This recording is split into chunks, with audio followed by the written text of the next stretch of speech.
man, who's that cat coming down the street? I don't know, but it sounds to me like that whistling man with the bone. Sure having himself a ball.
Enough globe-trotting.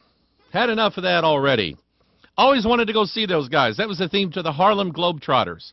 Let me adjust my camera. There we go. Now you can see the top of my head. Now you can see the top. See right here?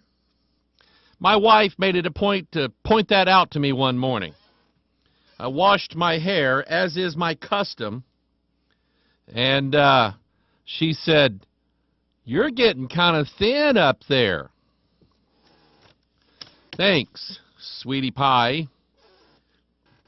Anyway, always wanted to go see the Harlem Globetrotters. That was their theme. I used to watch them on ABC's Wide World of Sports. That was in the days of Curly Neal and Meadowlark Lemon and Geese Osby, and there was a guy named Tex. I remember that. And then they had their own... the Harlem Globetrotters had their own Saturday morning show that I never missed. But anyway, coming to you live today from our top secret broadcasting compound. And, you know, I tell you what, just about everybody that comes by to visit our church, we show them the secret broadcasting bunker. And it won't be too long before the word is going to be out and people are going to be finding out about this place. And... well, I tell you what, that kind of worries me. I don't want them, you know, them. I don't want them to know where we are. Anyway, I got some things to share with you today. I got some pictures I'm going to show you that one of our astute watchers sent to me. Got some pieces of paper. One of them's about Gideon Bibles. You know anything about Gideon Bibles? I have stories to tell about Gideon Bibles, and I think at one time the Gideons were a fantastic organization. But here lately, there's some things wrong. I went to Britain and was very disappointed. The weather was great. The people were nice and courteous and friendly. Even the voice on the elevator was very polite. "Please mind the door." And I'm going, we don't talk like that in America. In America, we say, "Step back." Okay, and but anyway, I was disappointed at the Bible in the hotel room. Got some things I want to share with you today. Somebody sent me this, and I thought it was very interesting. Kind of puts things in perspective. This is it's sort of a list. I'll show you kind of what I'm looking at here. It's just kind of a list, and it starts out like this. It gives you the United States tax revenue. The revenue for the United States of America per year, per annum, they say, $2,170 billion. That's how much money the United States government collects from you and I, unless you're in the Netherlands or Great Britain or wherever. That's how much money that they take in, okay? It's a $2 trillion a year business is what it is, okay? Now, the federal budget, how much they spend is $3,820 billion. Now, automatically, things don't sound quite right. So that means that there is $1,650 billion in new debt every year. Okay? $1,650 billion. That makes the accrued national debt, all the money that we owe so far, $14,271 billion. Now, President Barack Hussein and his friends in Congress are patting themselves on the back because of the recent budget cuts that they've made. They said it's going to hurt everybody. The recent budget cuts amounted to $38,500 million. And I like the way this email was crafted, because they said, now we're going to remove some zeros. We're going to take zeros out of the equation. We're going to take 8 zeros out of this and pretend that it's a household budget. Let's pretend that this is your household budget, okay? Annual family income, $21,700, okay? You can live on that. Believe it or not, you can actually live on that. You cannot go to Dairy Queen and Burger King and the Olive Garden every night. You'll have to shop cheap. You'll have to buy bulk foods, and I bet you can live on that. Now, that's the annual family income was $21,700. The money that the family spent in that year was $38,200. So are you getting where we're going here? They made $21,700. They spent $38,200, which means that they put on their credit card, and believe it or not, which is easy for me to believe, a lot of Americans live this way. I don't see how they do it, but they do it, and it's easy. The new debt on their credit card, $16,500. So they made $21,700. They spent $38,200 last year. That means they put over $16,000 on a credit card in 1 year. Okay? And you say, oh, that's terrible. Oh, my goodness. Okay? Now, they've been doing this for a while. So now the outstanding balance that they owe on their credit card is $142,710. Okay? $142,000. Let's say that that was a mortgage. Okay? $140,000 house. That's a pretty nice house.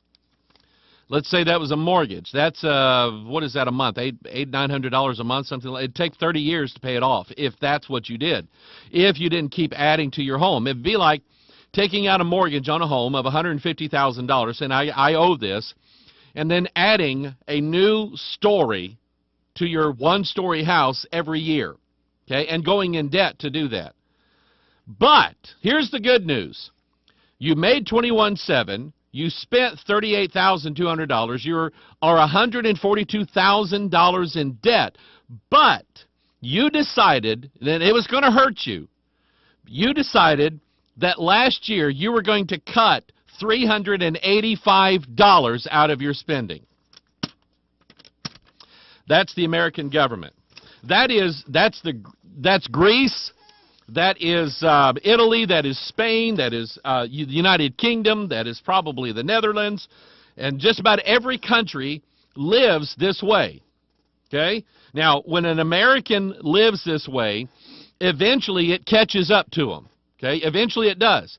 That was the deal with the whole credit and the house mortgage deal. And the crisis, you know, that where the banks needed all this billions of dollars of bailout money, which was a scam. It was a farce, is what it was. It was taking more of the taxpayer money and giving it to rich bankers so that they wouldn't fail. Why not? Why can't they fail? We fail, okay? But anyway, these people went out and bought a house that they could not afford. They could not make the payments on it, but they were told, go ahead and do it anyway. It's no big deal. So they make the payments, or they buy this house. They can't pay for it. It goes, and eventually it catches up to them. It goes into default. The bank comes in and takes over the house and kicks these people out. Are you getting where I'm going here? We talked about a few months ago, I think it was in Idaho, where the Chinese have moved in. They have bought up a bunch of ground, and they have this hub, okay? And basically that's their territory now. That's their place, right here in America. There's a verse that talks about that. And they're proposing the same thing. I've been kind of following this. They're proposing the same thing in the St. Louis area. Lambert International Airport has lost all of its air carriers. In other words, there are no major air carriers that use St. Louis as a hub. When I fly from here to someplace else, I always have to go to someplace else first to get anywhere else. And so they started talking about this China hub at Lambert Field, where China is wanting to really do business with somebody in America. But they want special things in order to do that. They want everything their way. And here we have all the business leaders and we have all the politicians in St. Louis bowing down to the Chinese saying, yeah, we can push through, you know, a bunch of tax breaks for you. Now, we'll have to charge all the poor people for that in the middle class, but we can do it for you. And they're saying, oh, it's going to bring jobs. Oh, it's going to do this. It's going to do that. It's going to save America. It is going to save. And I'm not for it. Not for a minute. I'm not for it. I think we can do better as a country than having the Chinese to come and bail us out. But the problem is the Chinese own a lot of our debt. They know it, and they know that they can get by with doing just about anything they can get by with. And at some point, as